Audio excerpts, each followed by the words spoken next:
The idea of the Polynesian Triangle was to describe the geographical area of the Pacific Ocean in which the peoples, cultures, and language are similar.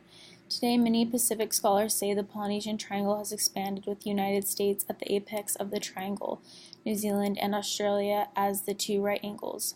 How has transnationalism influenced this ideological geographic boundary? My answer to question number 1 is transnationalism has influenced the ideological geographic boundary of the Polynesian Triangle due to the rise in technologies and modern transport, allowing for expansion and migration to new locations that offer more various opportunities for education, career and job opportunities, and/or more contemporary modern lifestyles. Many have left their homeland in the pursuit to offer better opportunities for their children and future generations to come. Question number 2. In our course reading, Can We Become Tongan Without Speaking Tongan? The authors claim the Tongan language is endangered. Why is this, and what did the authors suggest for revitalization? My answer is, in the article, Can We Become Tongan Without Speaking Tongan? The authors explains that endangerment of the Tongan language is due to the West devaluation of the native tongue. The English language has become more preferred over time.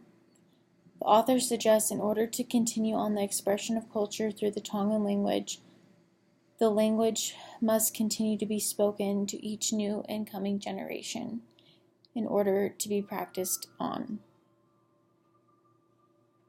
Question number 3. Identity for Pacific Islanders plays an enormous role in daily experiences. Referring to a few of course readings, what are some of the ways U.S. immigrant and U.S. Pacific Islanders negotiate, sustain, and maintain their island heritage?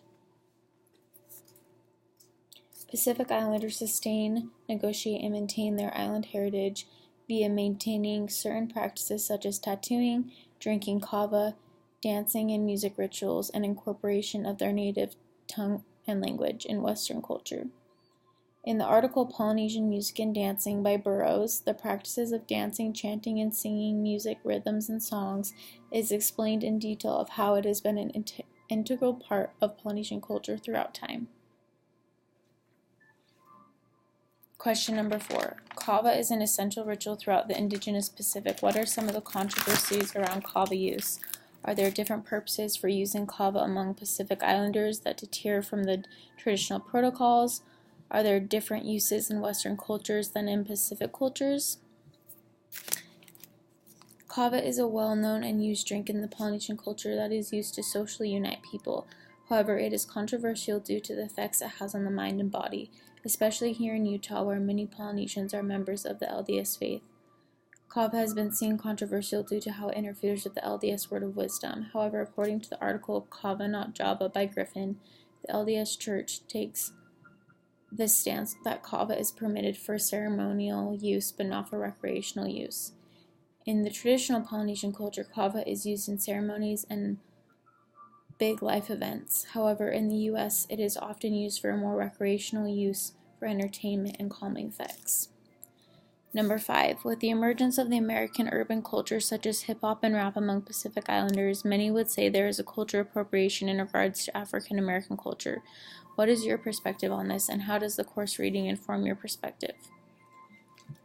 In regards to culture appropriation between African Americans and Pacific Islanders with the emergence of urban hip-hop and rap, I personally find the ability to intersect among cultures due to shared musical tastes and styles appropriate. I don't see harm in two different racial categories of people conjoining and uniting over musical preferences.